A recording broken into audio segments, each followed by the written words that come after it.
Bagaimana? Bismillah, innal hamdalillah nahmaduhu wa nasta'inuhu wa nastaghfiruh wa na'udzu billahi min syururi anfusina wa min sayyiati a'malina. May yahdihillahu fala mudilla lahu wa may yudlil fala hadiya lahu. Asyhadu an la ilaha illallah wahdahu la syarika lah wa asyhadu anna Muhammadan 'abduhu wa rasuluh. Ya ayyuhalladzina amanu taqullaha haqqa tuqatih ولا تموتن إلا وأنتم مسلمون يا أيها الناس اتقوا ربكم الذي خلقكم من نفس واحدة وخلق منها زوجها وبث منهما رجالا كثيرا ونساء واتقوا الله الذي تساءلون به والأرحام إن الله كان عليكم رقيبا وقال الرسول صلى الله عليه وسلم فإن أصدق الحديث كتاب الله وخير الهدي هدي محمد صلى الله عليه وسلم شر الأمور محدثاتها وكل محدثات بدعة وكل بدعة ضلالة وكل ضلالة في النار أما بعد السلام عليكم ورحمة الله وبركاته. Apa kabar semua? Sehat? Alhamdulillah. Pertama-tama sekali kita panjatkan puji dan syukur kepada Allah Subhanahu wa taala yang dengan rahmat dan pertolongannya dialah yang telah menolong mengangkat kaki kita untuk sampai ke sini. Dia jugalah, yakni Allah SWT jugalah yang telah melapangkan dada kita untuk dihadirkan pada malam ini. Maka puji dan pujalah dia, yakni Allah Subhanahu wa taala, yang dengannya tersempurnalah seluruh amal soleh. Selawat dan salam ke atas junjungan besar Nabi Muhammad sallallahu alaihi wasallam, kaum kerabat baginda, sahabat-sahabat baginda, tabi'in, tabi'ut tabi'in, para ulama dan siapa saja yang ikut baginda sampailah hari kiamat. Amin ya rabbal alamin. Jadi hari ini kita sambung tadabbur surah At-Takasur ayat yang ke-6 dan ke-7. Asalnya saya bagi tahu di grup 6 sampai 11. Tapi ternyata pembahasannya jadi panjang. Jadi kita ambil malam ni 2 ayat saja. Mudah-mudahan ada manfaatnya.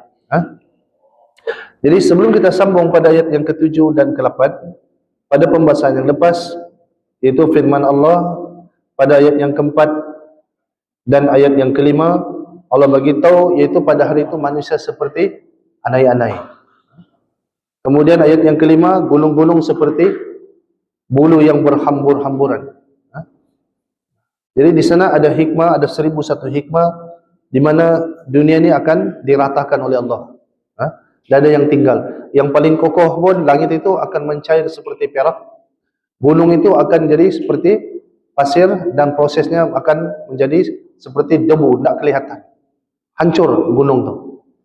Jadi kalau gunung yang keras itu pun boleh hancur, masakan hati manusia jika dibacakan ayat tentang kiamat tidak merasa apa-apa, ternyata hati kita itu lebih keras daripada gunung. Kemudian kesimpulan yang kita boleh buat juga yaitu pada ayat ke-5 dan ke-6, ayat ke-4 dan ke-5, yaitu di sana manusia seperti anai-anai. Pada hari kiamat manusia itu tiada hala 7. Dia nampak yang terang, dia akan datang untuk tujuan menyelamatkan diri. Walhal kalkatu itu yang datang ke cahaya yang panas itu sebenarnya seperti dia membunuh dirinya. Jadi masa itu seakan-akan akal itu tidak berfungsi kerana ketakutan yang melampau. Jadi sebelum hari itu tiba, hari kiamat itu tiba, malam ini Allah bagi tahu apakah obat ataupun penawar supaya tidak termasuk di kalangan orang-orang yang hidup pada hari itu. Okey, pada ayat yang ke-6 Allah berfirman, A'udzubillahi minasyaitonirrajim. Fa'amma, maka adapun man, orang yang thaqulat, itu orang yang berat. Apa yang berat? Mawazinuh, timbangannya, mizan. Adapun ada orang yang berat timbangannya. Timbangan apa ini? Timbangan amal kebaikannya. Ini akan selamat pada hari kiamat. Kemudian tidak cukup di situ, Allah yakinkan kita lagi. Allah turunkan ayat yang ke-7. Allah kata fahwa, maka dia orang yang berat timbangan amal kebaikannya itu fi, di dalam. Jadi fi ni bila Allah sebut fi, maksudnya dia dijamin Garanti daripada, ada garanti daripada Allah. Apa dia? Aisyah ataupun isyah ataupun isyatin, kehidupan. Ha? Kehidupan yang apa? Radiyah, kehidupan yang memuaskan. Kata ulama, semua ulama tafsir kata apa makna kehidupan yang memuaskan? Iaitu syurga. Sepakat ijma' ulama tafsir. Ha? Iaitu makna radiyah itu kehidupan yang memuaskan, itu adalah syurga. Nah, kita tadabbur dulu kalimat yang pertama, yaitu kalimat menurut kamus Al-Quran,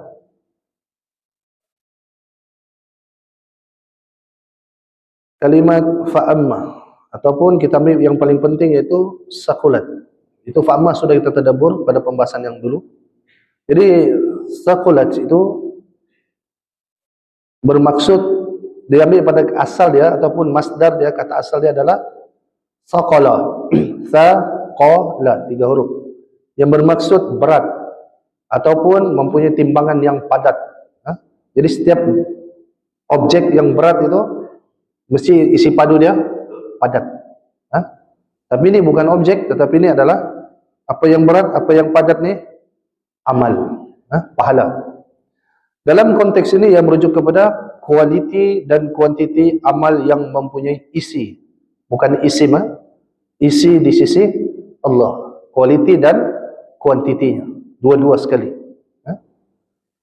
Kualiti dan kuantiti amal.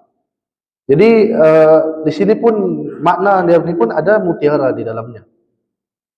Yaitu mulai sekarang bila kita faham makna thaqulat, itu adalah merujuk kepada kualiti dan kuantiti amal. Mulai sekarang kita tingkatkan amal kita. Contoh, kita solat 5 waktu tambah dengan solat sunat rawatib. Contoh, solat sunat rawatib tambah lagi dengan solat sunat duha, tambah lagi dengan solat sunat tahajud. Semakin umur meningkat, semakin pula bertambah amalnya. Contoh, dulu kita hanya baca Quran, sekarang kita baca tapi beberapa sesi. Satu baca niat untuk khatam, satu baca untuk mentadabburinya dan mengamalkannya dan disampaikan dalam ahli keluarga kita. Satu lagi boleh buat tadarus bersama kawan-kawan.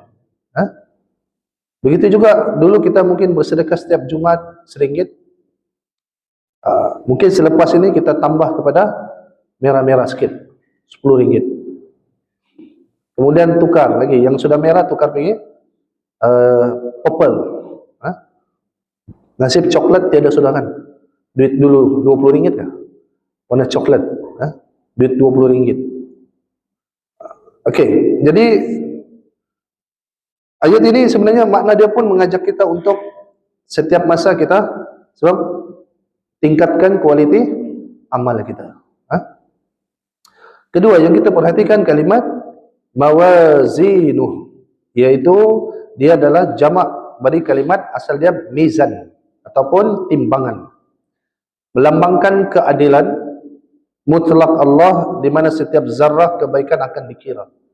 Ini hampir semakna dengan surah Al-Zalzalah, ayat yang terakhir.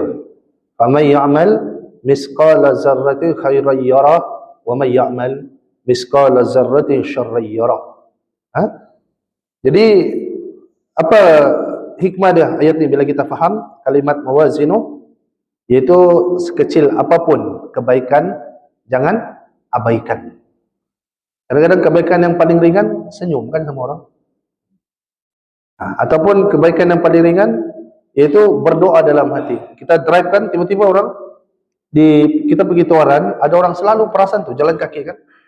Nah, kebaikan paling ringan tuh doakan dia. Ya Rabb, kasihlah si fulan ini kenderaan, kasihan. Kadang-kadang satu family berbelanja. Kita mau tolong, kadang-kadang rasa serba salah kan. Sebab semuanya perempuan. Panjang rambut pula. Jadi itu kita hanya mampu buat berdoa. Ya Allah, bagilah mereka ini kenderaan yang jauh lebih baik daripada apa yang kami ada. Karena doa itu sebenarnya untuk dua orang, tetapi untuk juga diri sendiri. Akan dikembalikan kepada orang yang mengucapnya. Baik. Ini cobaan lagi ya. Okey. Jadi sekecil apapun kebaikan jangan diabaikan. Ha? Itu ada nilai. Di mana? Di mizannya Allah. Ha? Kadang-kadang baru-baru ini di Aceh kan, saya terkilan juga dengan menteri apa dia?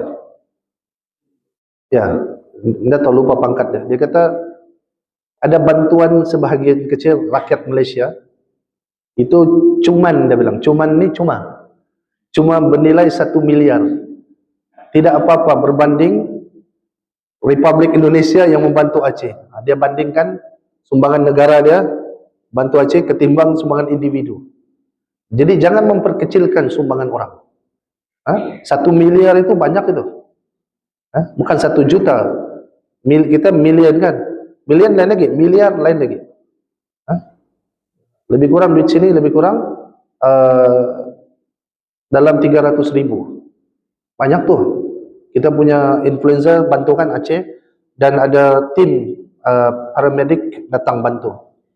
Itu dia perkecilkan bantuan Malaysia. Padahal bukan bantuan kerajaan Malaysia, tapi bantuan individu. Tak boleh. Sekecil apapun kebaikan kita orang bagi, kita terima aja. Jangan diperkecilkan, kerana di akhirat nanti ada mawazin, ada mizan. Tadi kan surah Al-Zalzalah kata, Allah kata apa? Sebesar zarah kebaikan akan ditimbang, akan diperlihatkan. Jadi apalagi 1 miliar. Wah, banyak tuh. Kemudian kalimat yang kita perhatikan, kalimat isyatir radiyah. Membawa maksud kehidupan yang diredai, yang memuaskan. Perkataan radiyah yaitu mirip dengan perkataan membawa makna juga puas selain reda. Digunakan dalam bentuk isim fa'il. Kalau kita belajar kaidah bahasa Arab, ada satu dipanggil isim fa'il. Bukan isim fi'il lain. Bukan fi'il, ini isim fa'il. Menunjukkan bahawa kehidupan itu sendiri sangat membahagiakan sehingga pemiliknya merasa sangat puas dan reda tanpa sebarang kekurangan. Dalam Quran Allah selalu sebut orang yang reda dengan Allah siapa? Mereka reda kepada Allah, Allah reda kepada mereka. Siapa tu? Para anbiya dan para sahabat. Sebab tu kadang sahabat ulama sebut mereka dengan kalimat radhiyallahu anhum. Semoga Allah reda kepada mereka, kerana mereka meredakan hidup dan mati mereka itu kepada Allah Subhanahu wa taala. Ini betul-betul cobaan ni. Dia jadi video. Okey.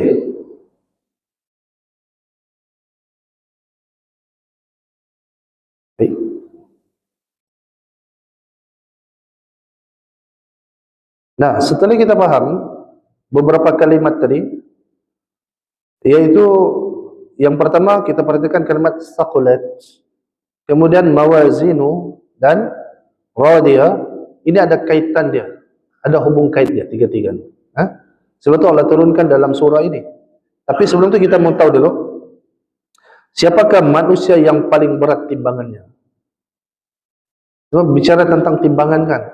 Jadi kita mau tahu siapa yang paling berat timbangan amal kebaikannya. Timbangan amal kebaikannya menurut kacamata Al-Quran dan hadis Nabi SAW. Okey, yang pertama, orang yang paling berat amal kebaikannya adalah orang yang sabar. Quran disebut dalam surah Az-Zumar, bagi yang bawa Quran, perempuan, muka surat, surah yang ke-39. 459. Okey, sama. Okey, Allah kata 459 ayat yang ke-10. Allah kata qul, katakanlah. Jadi ini fi'il amar, perintah daripada Allah. Allah perintahkan. Siapa dia panggil? Biasanya ya ayyuhallazina amanu, teruskan. Tapi ini unik sikit. Qul, katakanlah. Allah panggil dulu siapa? Ya ibad. Siapa tu abid? Wahai hamba-hambaku. Jadi orang yang rajin datang ke masjid bukan alim. Itu dipanggil abid. Ini dalilnya. Orang yang kuat beribadah itu dipanggil abid. Kalau alim ini orang yang banyak ilmu. Kemudian Allah kata, setelah dia panggil, wahai hamba-hambaku, alladzina, yang amanu, yang beriman. Kemudian amanut taqu, bertakwalah kamu kepada rabbakum, Tuhan kamu. Lilladzina, bagi orang-orang yang ahsanu.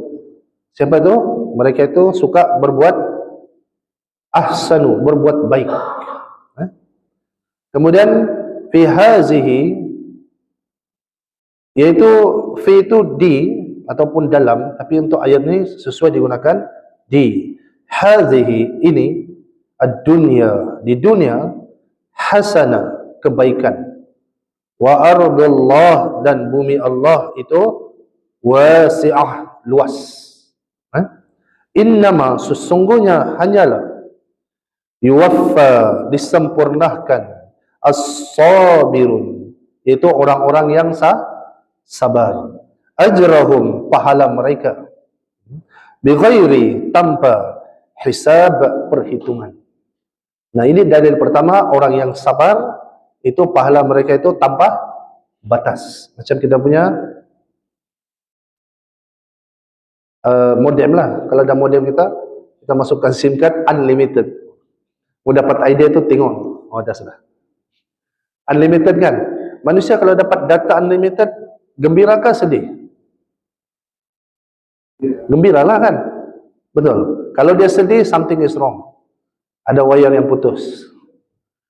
Tapi Allah sebut sini, orang yang bersabar, dia dapat pahala unlimited pahala. Maksudnya apa? Tapi susah orang mau sabar. Itulah hakikatnya. Tapi kalau data unlimited, dia gembira. Sepertinya bila dengar ayat ini, orang beriman itu lebih sabar. Nah, dalam Quran ada dua ayat Allah guna kalimat sabrun jamil. Satu dalam surah Al-Ma'arij.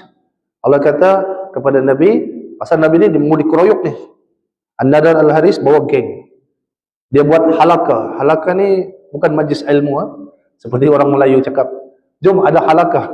Nah, halakah itu maksudnya kumpulan manusia dalam bentuk bulatan. An-Nadar Al-Haris bawa orang-orang musyrik. Diorang bergabung, lalu Allah turunkan ayat. Bunyinya, fasbir sabrun jamila. Sabarlah dengan sabar yang cantik. Nah, siapa sabar dengan yang cantik, maksud tafsir kepada ayat ini, maka Allah bagi dia pahala unlimited. Jadi kalau tengok ayat ini, Allah mulakan dengan siapa tadi? Hai hamba-hambaku. Orang yang sabar itu biasanya terdiri dari siapa? Orang yang kuat sujud, yang mengabdikan diri kepada Allah. Kedua, yang beriman dan bertakwa. Ketiga, orang yang berbuat baik di dunia, itu ciri-ciri orang yang sabar. Jadi apa tips ini? Apa maksud ni? Kalau mau jadi orang yang sabar, dapat pahala unlimited tadi, tanpa batas, jadi dulu orang beriman. Kedua, jadi orang yang bertakwa. Ketiga, buat baik dengan semua orang dan semua makhluk di muka bumi. Kau akan jadi sabar. Sebab bukan senang mu istiqamah dalam kebaikan. Memerlukan sabar. Saya teringat bab orang yang sabar ni, satu hadis Nabi tentang dua orang jiran. Masa di dunia, jirannya ni susah. Kata pepatah Melayu, sudah ditimpa tangga, ditimpa air lagi. Sudah terjatuh ditimpa tangga, ditimpa air kopi lagi. Dia punya hidup tu setiap hari ujian, tapi dia sabar. Yang orang kaya ni celah jirannya. Apa lepas nasibmu ini? Dah habis-habis ujian. Okey, maka kata Nabi, hadis Muslim, dua-dua wafat, dua-dua dibangkitkan di hadapan Allah. Yang kaya ni tadi di dunia, dia tengok yang miskin tu tadi, pahalanya unlimited masuk. Masuk, Allah bagi tengok. Pasal mata kita ni di akhirat, tengok tadi surah Al-Zalzalah kan, sebesar zarah pun kebaikan nampak. Jadi kebaikan itu maksudnya pahala, nampak, masuk. Cemburu dia. Apa dia bilang? Ya Rabb, hidupkan kembali aku ke dunia. Kau kasih aku ujian macam jiranku ni. Aku akan sabar. Aku akan jadi hamba yang taat. Tapi sayang sekali, perkataan yang biasalah, it's too late. Sudah terlambat. Lambat sudah. Maka kemana yang jiran dia pahala terus mengalir ini? Masuk syurga.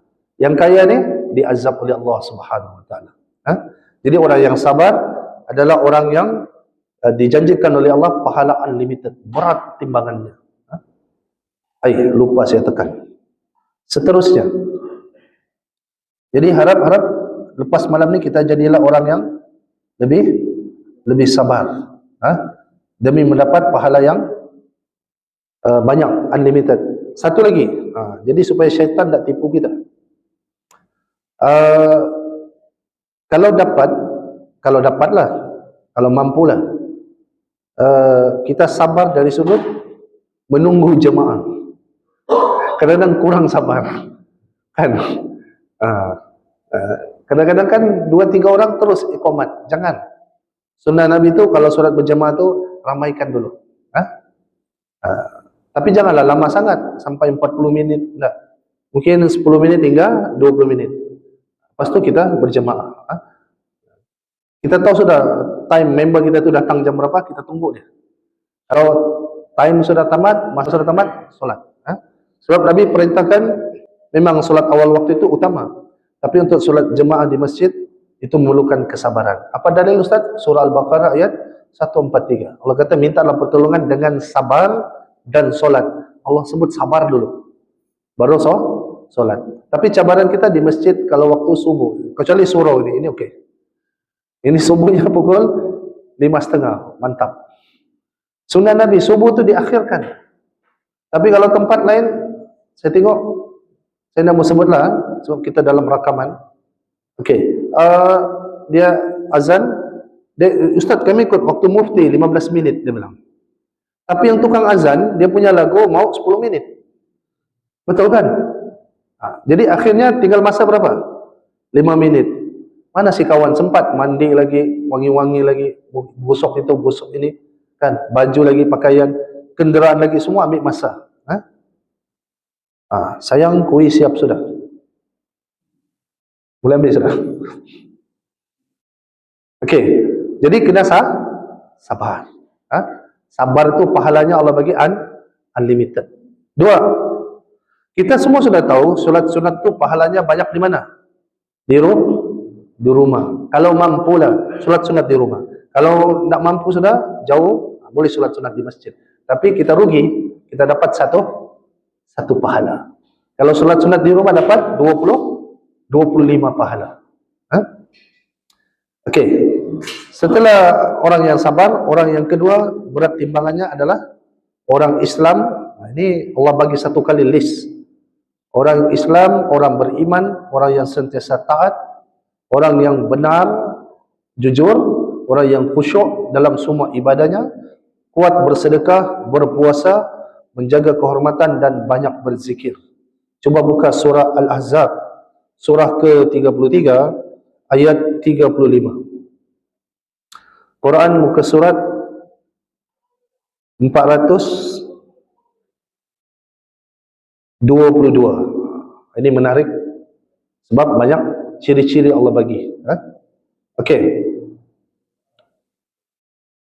Allah mulakan dengan Quran muka surat 422 ayat 35. Muka surat saya akan ulang-ulang baca asal kita punya video ni ada orang belajar, study.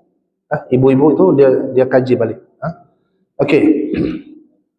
Muka surat 422 ayat 35. Allah kata inna, sesungguhnya al-muslimin, laki-laki muslim, wal muslimat, yaitu perempuan muslim, wal mu'minin, laki-laki mukmin, wal mu'minat. Jadi sesungguhnya orang laki-laki dan perempuan muslim. 1. 2, wal mu'minin wal mu'minat, laki-laki yang beriman dan perempuan yang beriman. 2, wal qanitin wal qanitat, yaitu laki-laki yang taat dan perempuan yang taat. Allah susun ni muslim, beriman, dan taat, amal soleh. Kemudian was-sadiqin, laki-laki yang benar, jujur, dan was-sadiqat, yaitu perempuan yang benar, jujur. Berapa sudah? 4. 1, 2, 3, 4. Kemudian lepas benar, taat, benar. Okey, was-sabirin, was-sabirat, yaitu laki-laki yang sabar dan perempuan yang penyabar. 5. Keenam, wal khashi'in wal khasi'at, laki-laki yang khasyah, dia khusyuk, dan perempuan yang khusyuk di semua ibadah, terutamanya solat. Kemudian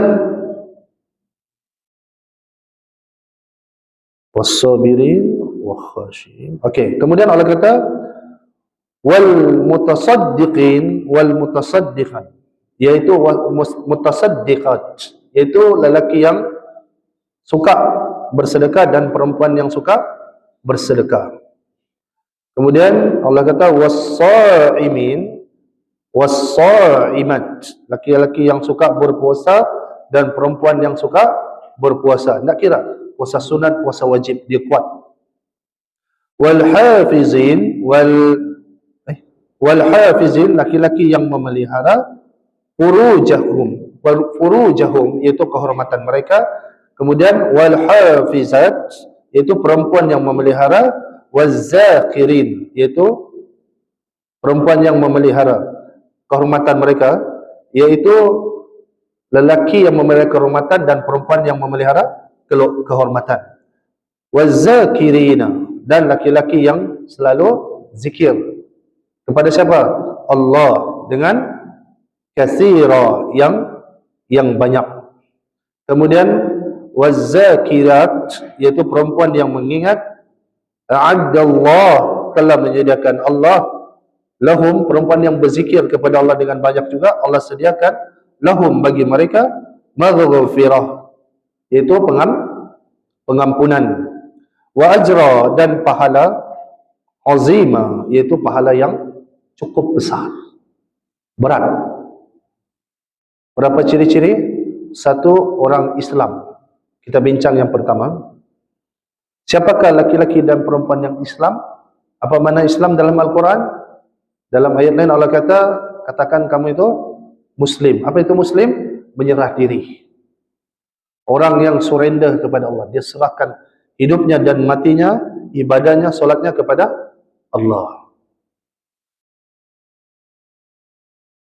Dan bila disebut Islam, itu kata Nabi, kepala segala perkara itu Islam. Tiangnya adalah solat. Islam dengan solat tidak boleh pisah.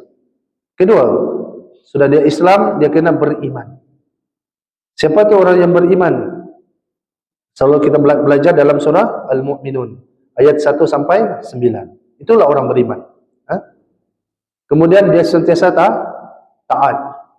Lebih kata takwa lah ni. Semua perintah Allah dia taat, dan semua larangan Allah dia tinggalkan. Kemudian yang benar, lelaki yang benar, perempuan yang benar, iaitu saduq, jujur. Ada kawan dia solat, dan ada kawan pun dia solat. Itu lelaki yang benar. Kadang-kadang kita ni berlakon. Kalau ada kawan kita solat, bila sendiri kita bermaksiat. Na'udzubillah min zalik. Kalau CCTV itu kita takut orang dilihat, ada yang lagi maha CCTV, yaitu Allah Subhanahu Wa Taala. Tiada yang tertapuk daripada Allah. Bahasa Sabah betul lah. Tiada yang tertapuk. Tiada yang tersembunyi. Semuanya transparan. Allah Maha melihat. Nah, yang mahal tadi, kemudian Allah kata orang yang khusyuk. Khusyuk dalam semua ibadah, terutamanya solat. Kemudian dia suka bersedekah. Tangan kiri lebih baik, tangan kanan lebih baik daripada tangan kiri yang melihat. Sembunyi-sembunyi sedekahnya. Kemudian berpuasa, sunat, puasa wajib, semua dia kerjakan. Kemudian dia menjaga kehormatannya, dan dia banyak berzikir.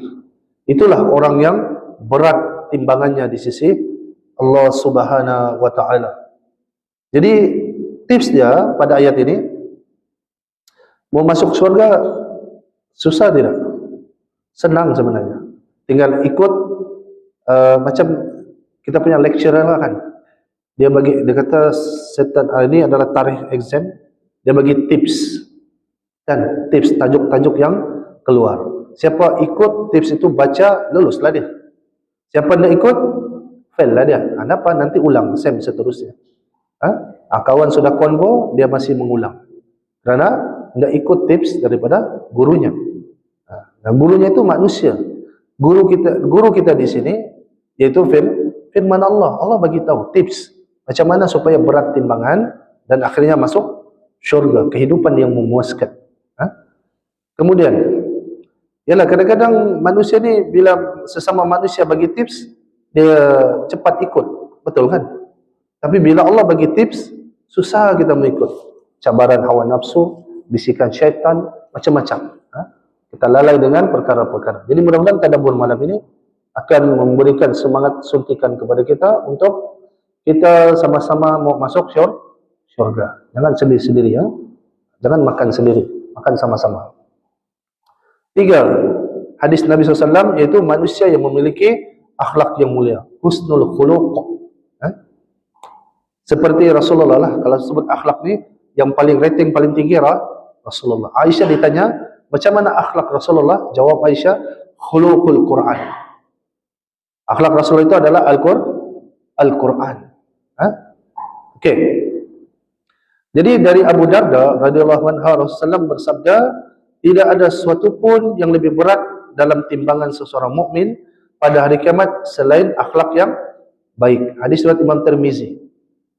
Jadi orang yang berat timbangan dia di akhirat adalah mempunyai akhlak yang baik.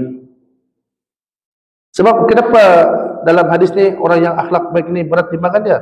Kerana akhlak yang baik mencakupi hubungan dengan Allah dan manusia. Contohnya bercakap benar, menahan marah dan memaafkan orang lain.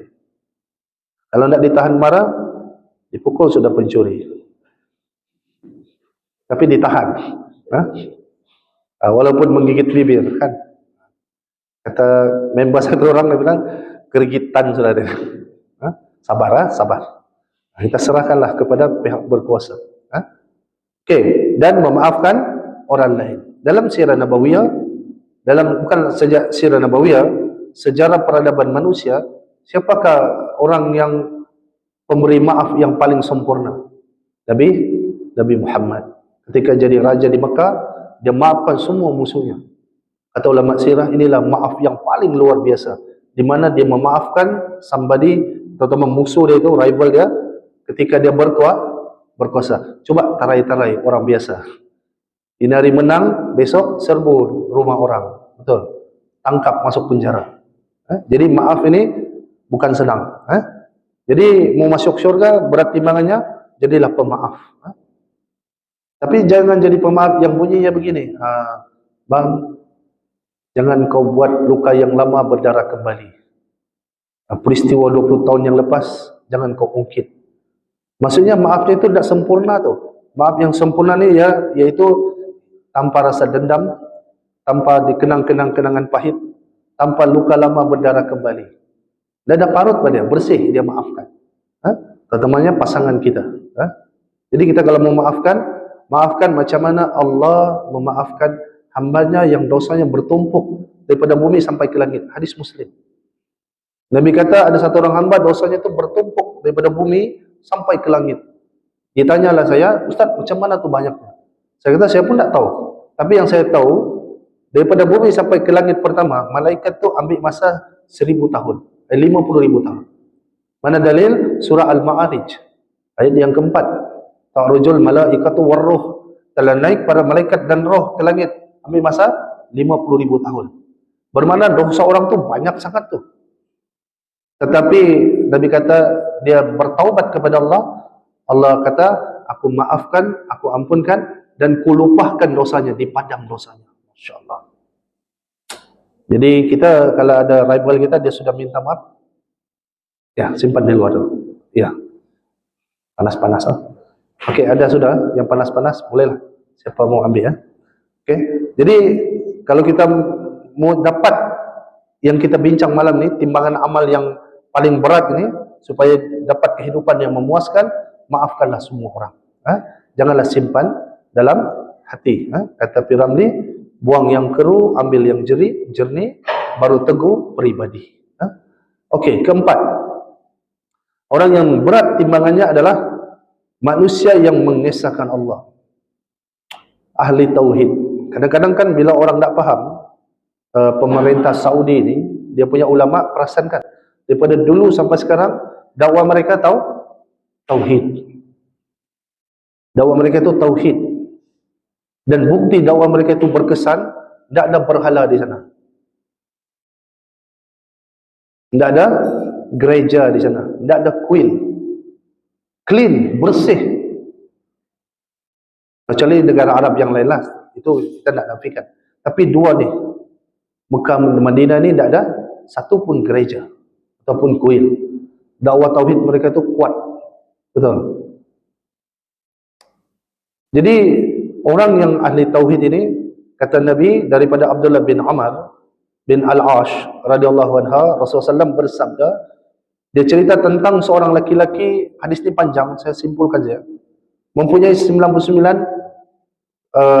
rekod ataupun gulungan ataupun buku dosa.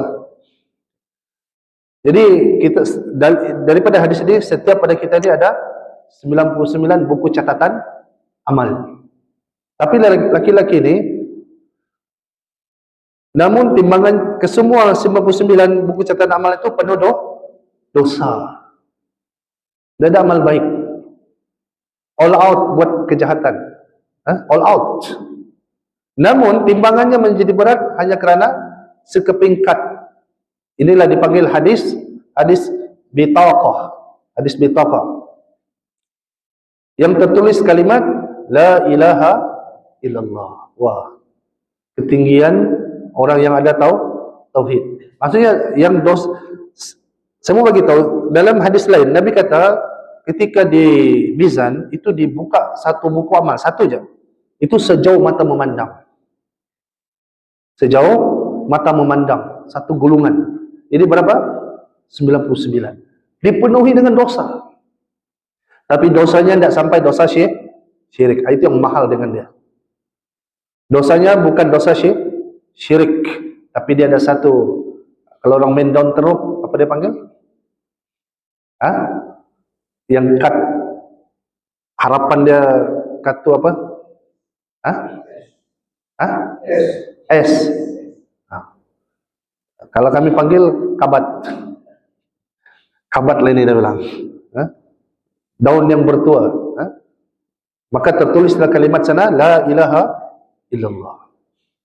Jadi kalau orang tak tahu, kita tulis sana. Sebab kenapa dia boleh masuk syurga? Kerana keikhlasan dalam tauhid merupakan akar kepada segala amal. Yang penting jangan buat syirik. Nama Allah itu sendiri lebih berat daripada langit dan bumi jika diletakkan di atas timbangan. Tengok. Jadi kalau mau berat timbangan kita, jangan buat syirik. Jadi ahli tauhid. Soalan yang kedua, Ustaz, macam mana mau jadi ahli tauhid? Sentiasa ikut pengajian tauhid dan mengamalkan tauhid itu dalam kehidupan, hatinya, lisannya dan perbuatannya. Kalau tidak, tanda Umar, Sayyidina Umar radhiyallahu anha menjaga tauhid ketika jadi sultan dia, jadi khalifah. 3 perkara pertama dia buat. 1, dia buru nabi palsu. 2, dia buru dukun. Ada dukun pancong. 3, orang yang murtad. Sekarang dukun pakai al-fatbah. Sebab dipanggil ustaz. Dipanggil syekh. Masya Allah. Ada nama lagi, syekh, tuan guru, syekh. Padahal bomo. Itu zaman Umar dah hidup panjang tu. Dinasihat sekali masih juga ni pancung terus. Bukalah sirah-sirah Nabawiyah, sirah para sahabat, kita akan jumpa. 3 kelompok dia Umar akan pancung. Nabi palsu, orang murtad dan dukun. Sekarang dukun, ada dukun diraja. Pawang, dia kata dukun. Dukun ustaz syirik, pawang. Pawang diraja. dia boleh teropong tu COVID. Awaslah. Jadi kalau kita bersih dari itu semua, kita tak pernah jumpa bomo, mungkin sebelum ni kita jumpa, kita tak tentu syirik, kita bertobat. InsyaAllah. Dia jadi kad terakhir kita, memberatkan amal kita, iaitu la ilaha illallah. 5, mungkin yang terakhir, siapakah orang yang berat timbangannya?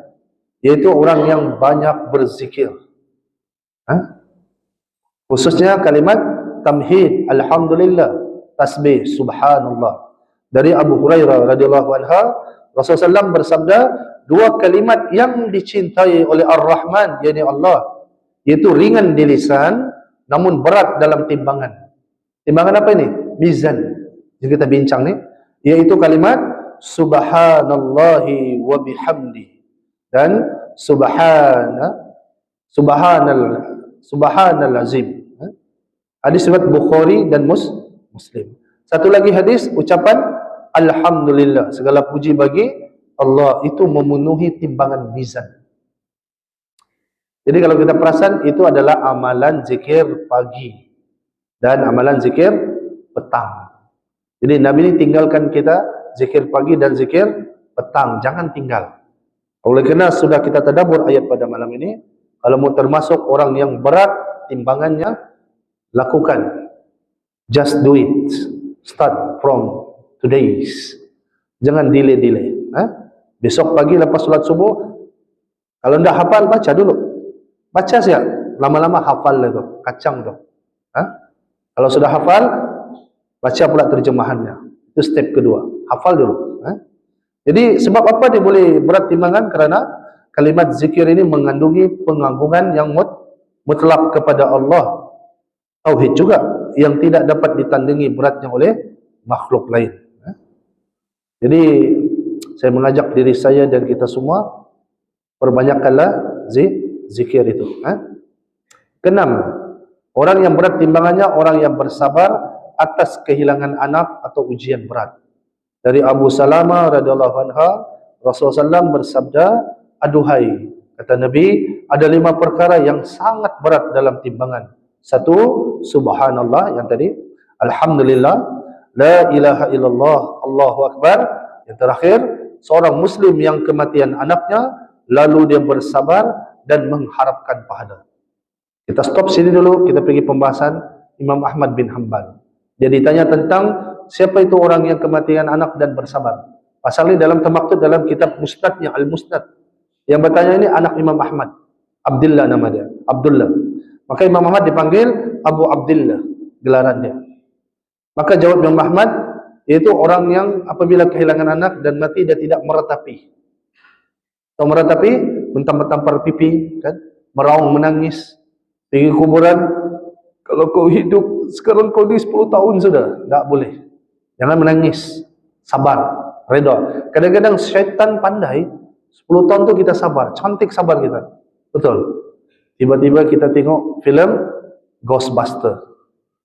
Kita teringat arwah tu suka main permainan Ghostbuster. Oh, teringat kita. Tahan.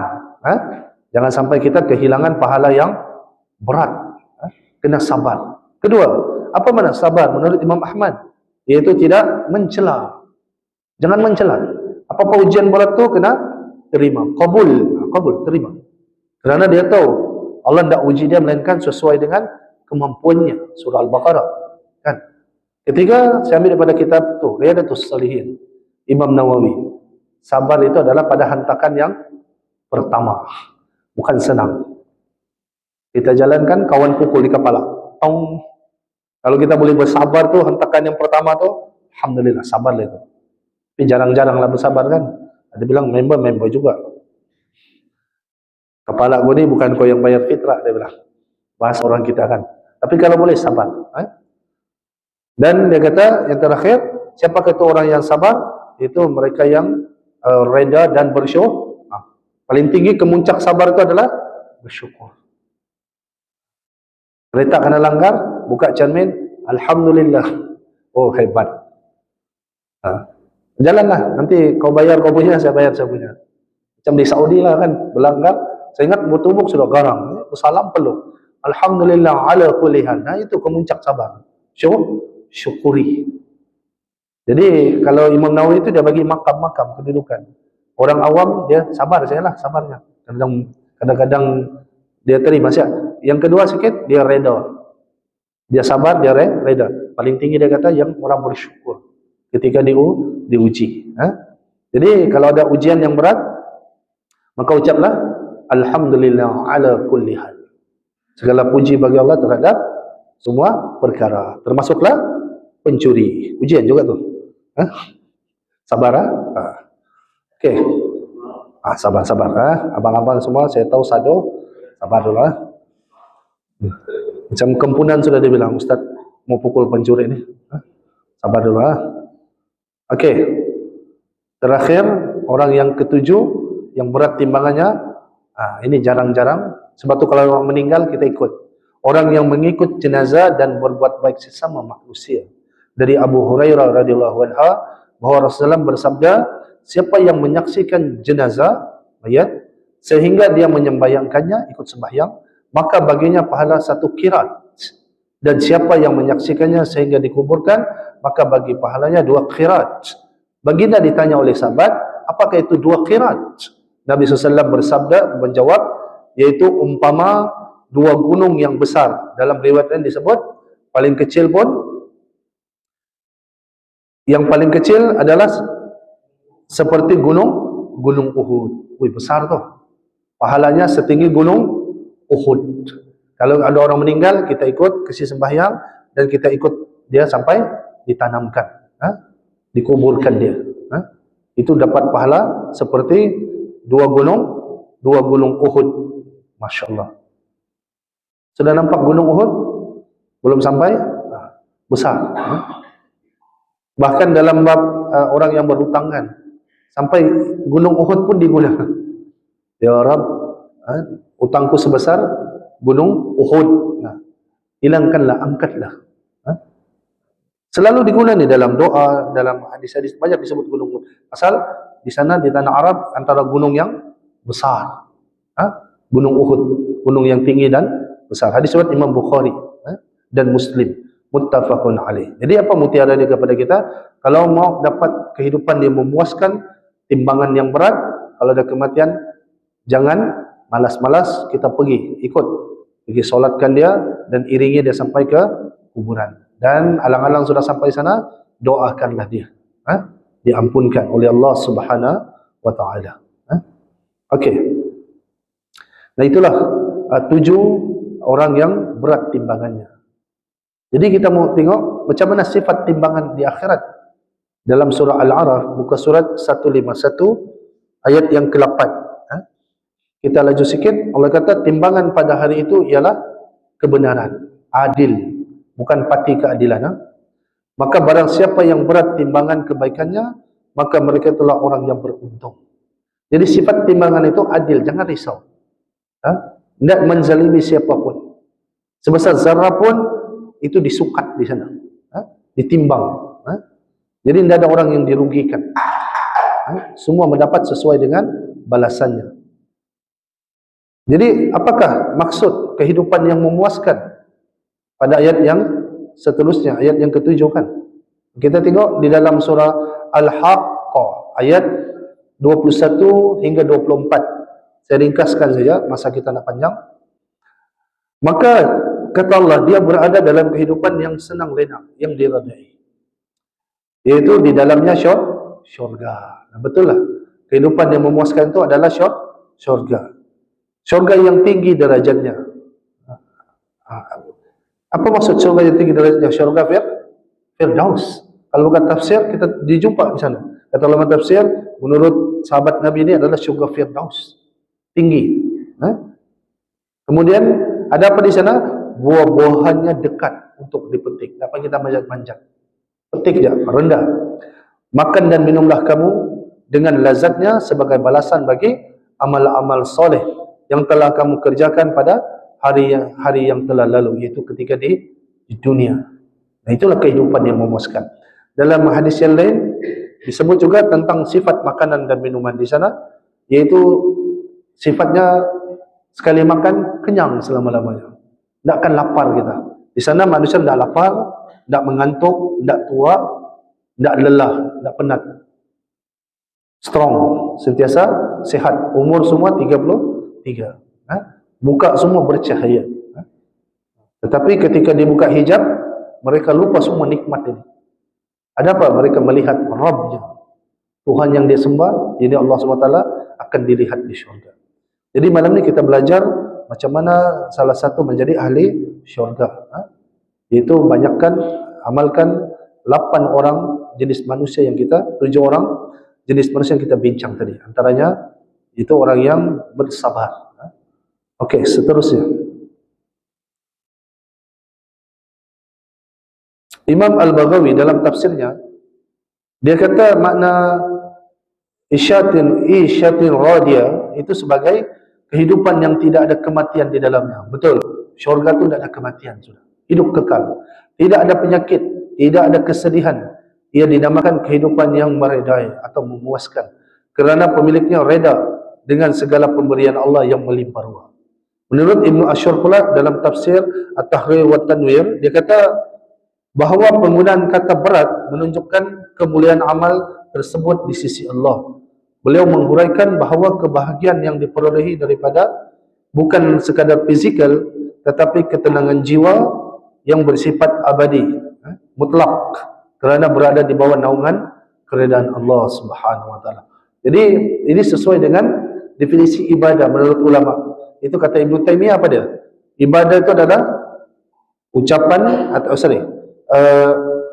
amalan, tak kiralah amalan hati, amalan lisan ataupun perbuatan demi untuk mencari reda dan cinta Allah. Apa saja amalan kita buat kalau mendapat reda Allah dan Allah suka, cinta Allah, itu ibadah. Jadi meraih itu semua perlulah memperbanyakkan ibadah kita. Tapi cabaran kita sekarang, kalau manusia masuk ke 7-Eleven, 7A, dia dapat air percuma dengan berbayar. Mana dia ambil? Dia ambil air percuma. Pasal dia ada cost. Hal dunia kan. Tapi bila hal akhirat, banyak manusia membeli yang berbayar. Betul. Aramaite bayar, masuk klub bayar, main judi bayar, semua bayar kan. Tapi akhirnya masuk neraka. Nah, itulah manusia. Jadi mudah-mudahan tadabbur ini membuka pandangan kita bahawa kehidupan di dunia ini adalah perhiasan, permainan. Lahwun wa la'ibun, kata Allah. Permainan dan permainanlah, senda gurau dan permainan. Okey, tadabbur dan tazakkur. Untuk ayat pada malam ni, iaitu daripada ayat ini menyedarkan kita bahawa setiap saat yang kita lalui adalah bahan untuk timbangan kita. Ayat 6 menggunakan bentuk jamak, mawazin, timbangan-timbangan yang memberi isyarat bahawa setiap jenis amalan, tak kiralah solat, sedekah, akhlak, malah niat dalam hati pun mempunyai neraca timbangannya yang tersendiri. Kadang-kadang kita membuat jahat, betul. Kita batalkan niat itu. Mau mengumpatkan, kita batalkan. Baru niat, ditulis dosa tidak? Tidak, tidak ditulis dosa. Bahkan dapat satu pahala. Kalau kita buat yang baik, dapat 2 pahala. Masya Allah.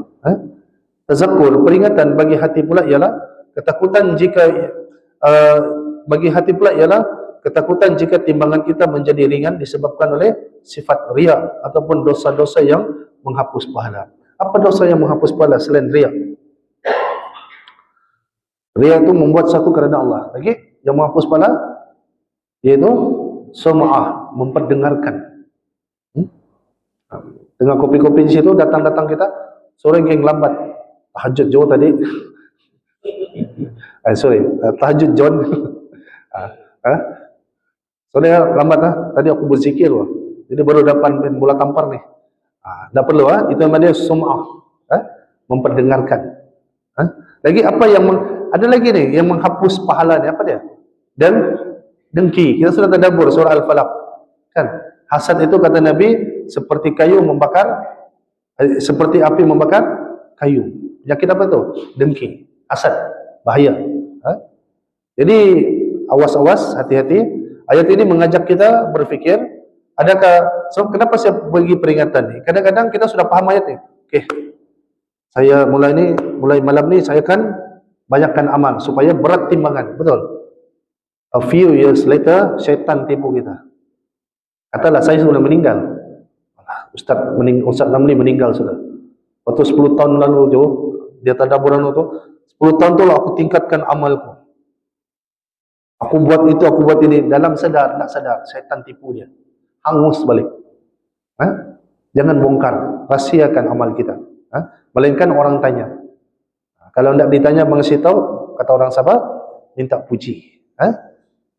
Allah pun tak suka orang yang minta puji. Jadi ayat ini mengajak kita berfikir juga, adakah hari ini kita telah menambah berat pada timbangan kanan kita? Kerana dalam ayat yang lain, dalam surah Al-Waqi'ah, kita ni akan terima, ada 3 golongan yang menerima buku catatan. Satu, golongan awal para Nabi, mereka itu tentu selamat. Kedua, golongan yang menerima daripada tangan kanan. Ini ciri-ciri orang yang selamat. Golongan ketiga, menerima daripada tangan kiri, ciri-ciri manusia celaka. Jadi kita tengok, kita mau tambah berat pada timbangan kanan kita atau sekadar membiarkannya kosong dengan urusan dunia yang sia-sia. Tepuk dada, tanyalah iman. Okey, terakhir aplikasi ayat ataupun mengamalkan ayat 6 dan 7 ini, iaitu untuk mengamalkan ayat ini kita perlu fokus kepada kualiti dan kuantiti amal. Dua-dua sekali, bukan sekadar kuantiti. Pastikan setiap pekerjaan dilakukan dengan ikhlas, niat yang benar dan mengikut sunnah agar yang mempunyai berat di sisi Allah. Kadang-kadang kan kita bertanya, kenapa orang ni mengamalkan sikit-sikit sunnah. Dia genius, dia nampak ke depan kalau amal sunnah dapat pahala berlipat kali ganda. Tak sama pahalanya. Bahkan orang yang meninggalkan sunnah itu Nabi kata fahuwa raddun, amalnya tertolak, rugi, sia-sia. Jadi kalau kita ikut sunnah, amal kita itu diterima di sisi Allah, bahkan lebih berat. Dalam kitab Al-Ihtisam karangan Al-Imam Asy-Syatibi, dia kata orang yang menghidupkan satu sunnah saja, kemudian sunnah itu pula sunnah matsruka, sunnah yang ditinggalkan manusia, dia dapat pahala berlipat kali ganda. Tak sama dengan amalan biasa. Jadi apakah sunnah-sunnah dalam hidup ini? Banyak. Bukan, saya mau satu lagi, sunnah ni bukan hanya yang kita faham pakai seluar cengkang, seluar atas buku ladi, kahwin 4, berjanggut. Bukan cuma itu, menyeluruh akhlak, ibadahnya, itu namanya sunnah. Solat kita itu kena ikut Nabi, kena ikut sunnah. Kalau tidak, rugi kita. Jadi saya mengajak diri saya dan kita semua, kita sunnahkanlah diri kita, sama ada akidah kita, akhlak kita, ibadah kita semaksimal mungkin. Sebab kadang-kadang hawa nafsu ni selalu menafikan sunnah. Contoh, sunnah dalam masjid atau surau tu kena senyap, tak boleh bising. Itu sunnah tu. Ketika orang sudah solat, kita berzikir, cabut mikrofon, jangan berzikir bising. Itu menentang sunnah. Ada hadis Nabi melarang ketika sahabat tu masbuk lambat atau sahabat berzikir.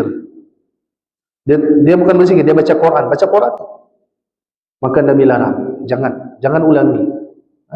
Itu mengganggu khusyuk orang solat. Bahkan Nabi sendiri ketika jadi imam, tengah solat ni, dia baca Al-Fatihah, sahabat baca. Setelah selesai baca Al-Fatihah, sahabat pun membaca surah di belakang.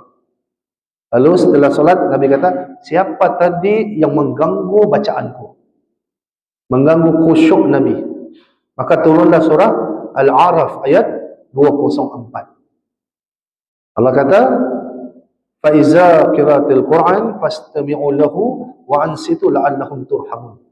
Apabila dibacakan Quran, Nabi baca depan sahabat ayat ini, maka dengarlah, diamlah, agar kamu dapat rahmat. Quran tu, apalagi zikir.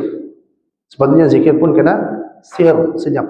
Tak putus di situ, turun 205, menyusuli 204. Allah tidak suka orang yang berzikir bising.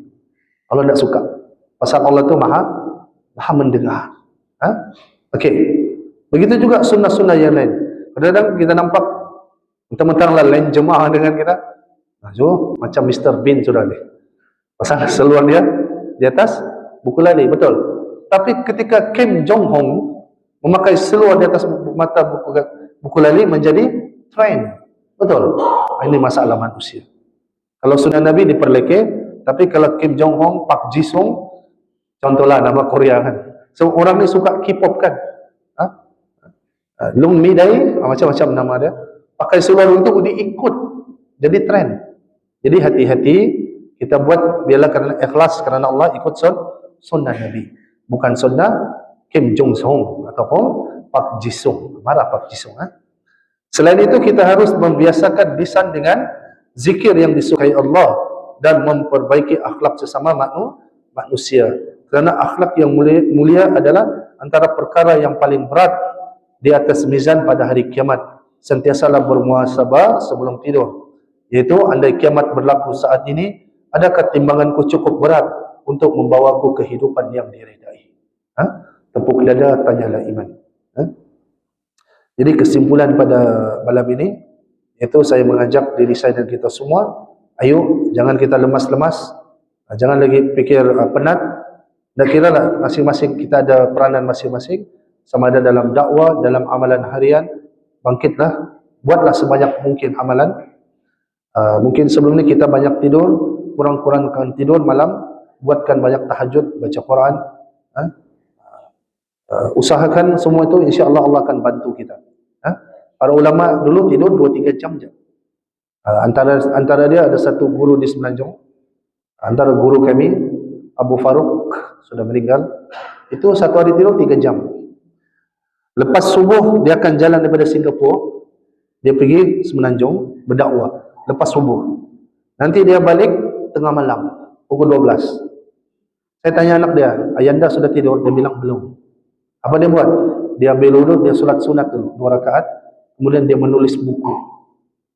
Kemudian sudah selesai, dia tahajud sampai dekat subuh, dia sambung solat subuh. Selepas solat subuh dia berzikir balik pagi petang. Nanti dia tidur masa bila? Hari berikutnya pagi tu dah ada kelas, dia tidur tu pada waktu pagi. Itu pun 2 jam 3 jam. Itu je lah waktu tidurnya. Saya kata dia tak sakit, tak, sudah bertahun terbiasa. Nah, beruntunglah orang yang disibukkan dengan hal-hal yang menuju kepada amalan akhirat, bukan kehidupan di dunia.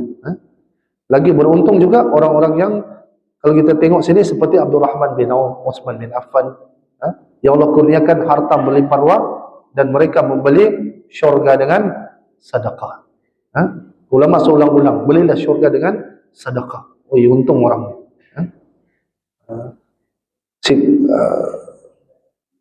Okey. Terakhir berdoalah kepada Allah SWT, ya Rabb, hujamkanlah, masukkanlah ayat ini ke dalam dada kami dan keturunan kami, agar kami menjadi orang-orang yang berat timbangannya di sisimu, dan agar kami merasai kehidupan yang memuaskan, yaitu di syurga Firdausmu. Masukkanlah kami dan ahli keluarga kami, ya Allah, di syurga. Aku ingin bersama mereka, dan agar mereka juga ingin bersama aku, dan dihimpunkanlah kami dan keturunan kami di sana, ya Allah. Amin ya rabbal alamin. Okey, kalau ada soalan bolehlah diajukan. Kalau tiada kita tutup kelas. Ya.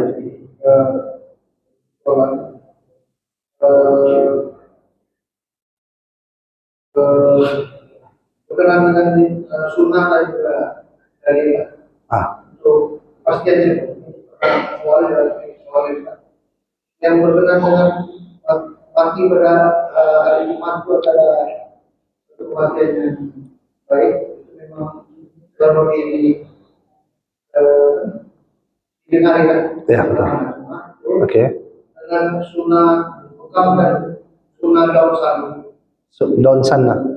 Sunnah mengatakan bekam itu adalah satu sunnah. Okey. Dan juga daun sana. Daun sana. Okey. Okey. Terima kasih. Okey, yang pertama, sunnah mati pada hari Jumaat. Okey, semua hari itu Allah cipta. Semua hari itu baik. Kedua, saya kasih ringkas saja.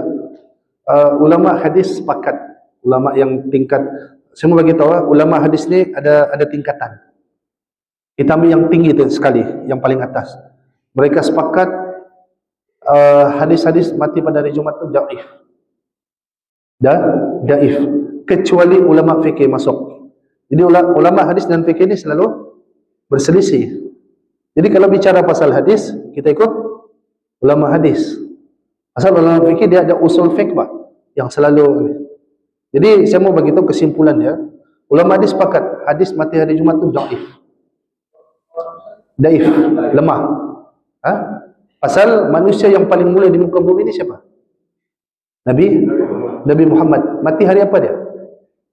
Isnin. Fatimah Az-Zahra. Kata Nabi apa? Kata Fatimah, hari ini aku dapat satu berita sedih dan satu berita gembira. Satu, bapakku yaitu Rasulullah mati, paling sedih. Dan berita gembiranya, bapakku berkata, yaitu Rasulullah bersabda, Fatimah, setelah aku, engkau akan menyusul. Dia mati hari apa? Fatimah Az-Zahra mati hari Selasa. Jadi hari itu bukan penentu orang tu mati, tak, bukan hari, tetapi amal. Saya faham, saya tengok di Facebook tu sedang hot juga, ada yang mempertahankan hadisnya. Tapi menurut penalaan saya semak hadis tu cross check dengan ulama hadis tingkat tinggi lah yang diakui. Itu mereka sepakat hadis tu lemah. So Allah suruh dalam Quran kan, fas'alu ahli zikri in kuntum la ta'lamun. Nah, Allah kata bertanyalah fas'alu ahli zikri kepada ahlinya in kuntum la ta'lamun, kalau benar kamu tak tahu. Jadi kalau bab hadis rujuk siapa? Ulama hadis. Saya faham kadang ulama fikih bagi pandangan kan. Kita menghormati pandangan dia, tapi kita jangan ta'assub. Kita ikut pakar. Kita sakit ada masalah apa? Sakit mata, pergi klinik mata, jangan pergi klinik telinga. Nanti lain jadinya. Jadi saya simpulkan ulama sepakat ulama hadis kata hadisnya dhaif. Bahkan tidak keteluan ada yang kata palsu. Ada yang daif jiddan. Banyakkan riwayat-riwayat itu kan. Okey. Kedua hadis tentang ruqyah. Bekam. Hadis tentang bekam ni, saya ingat saya itu adalah perintah Nabi. Berbekamlah kamu, kata Nabi. Dulu Nabi benarkan satu lagi, bekam dengan besi panas ni. Ada istilah, saya lupa istilah dia. Tapi setelah tu Nabi benarkan bekam. Kemudian besi panas Nabi suruh tinggalkan. Hadis tentang daun sanna. Riwayat kononnya para sahabat tu kan minum daun sanna kan, itu akhirnya yang sakit perut kan. Saya tidak berani komentar yang bab itu. Saya masih 50-50. Boleh tanya ahlinya lah. Wallahu a'lam. Kalau bekam ya itu perintah Nabi. Wallahu a'lam. Kalau sanna, daun sanna, ada sebahagian ulama, Imam Tirmizi itu dia bawa riwayat itu. Tapi Syekh Albani itu mendaifkan. Tapi ada satu syekh yang sederajat muhaddisin, sederajat Syekh Albani menghasankan hadis itu. Jadi dua-dua ulama hadis. Saya tidak mau campur tangan. Wallahu a'lam. Okey, ada soalan lain? Ya.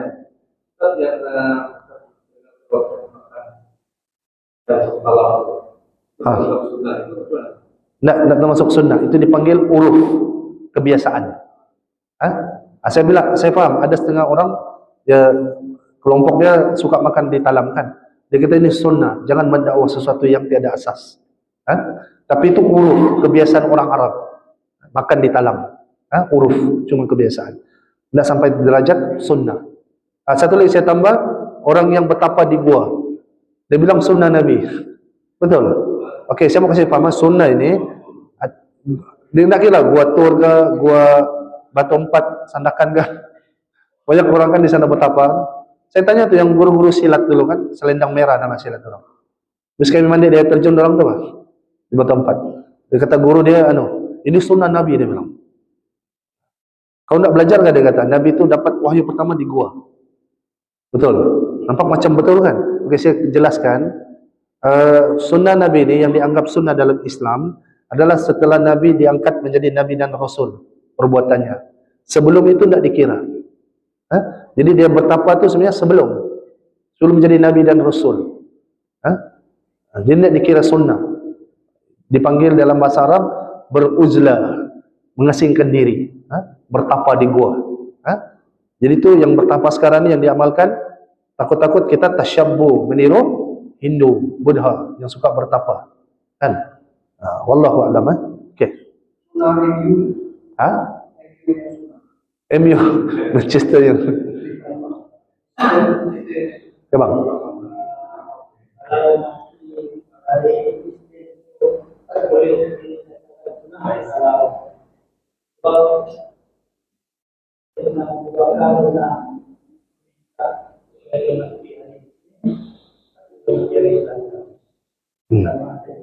Umar. Boleh tak kita rasa kematian hari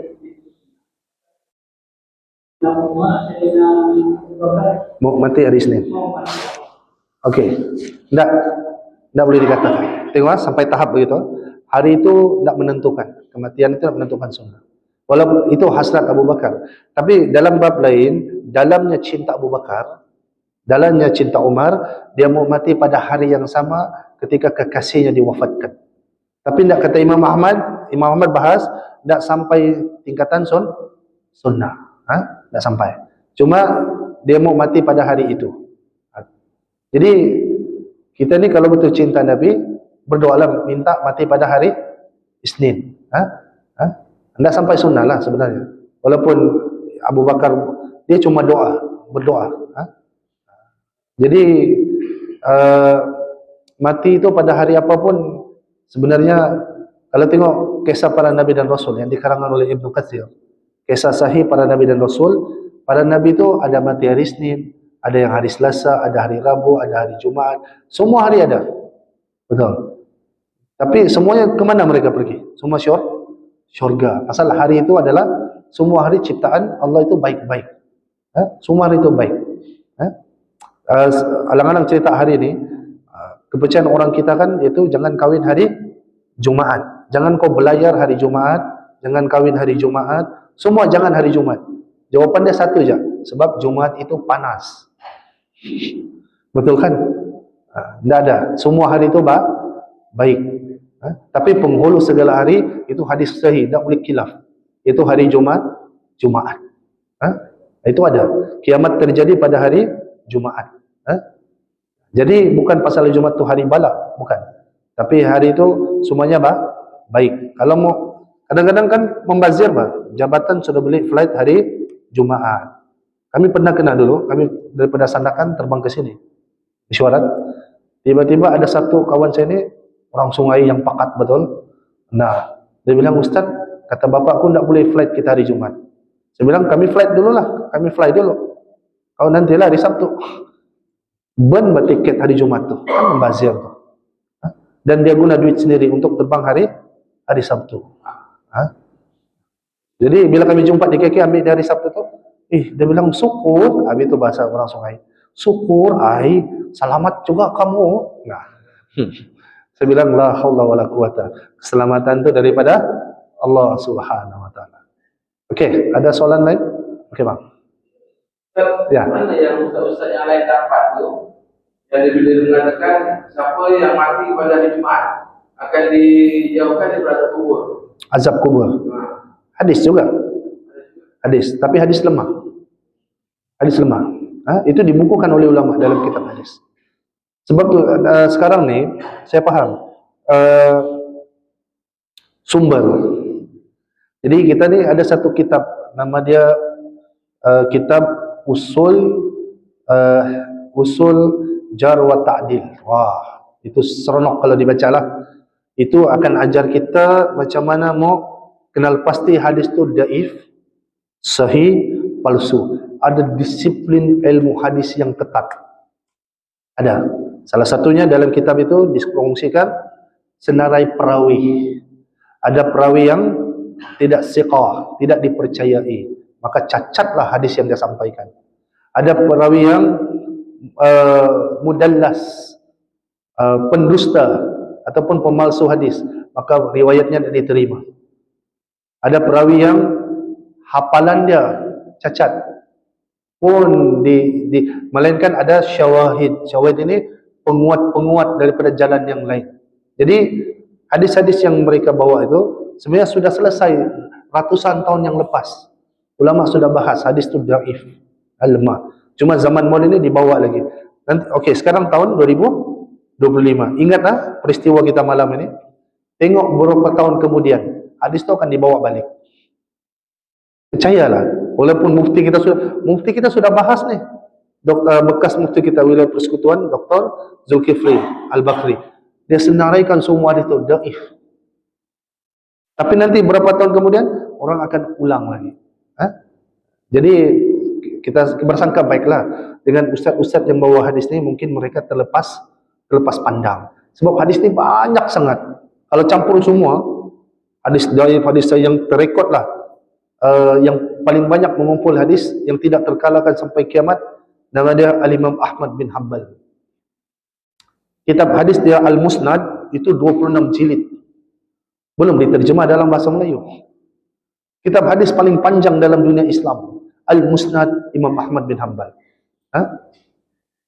Jadi kita bersangka baik dengan ustaz tu mungkin terlepas pandang. Kita bagi dia nasihat, ustaz hadis ini dhaif. Kalau dia tidak terima, datangkan hujah ilmiah. Wallahu a'lam. Okey, ada soalan lain?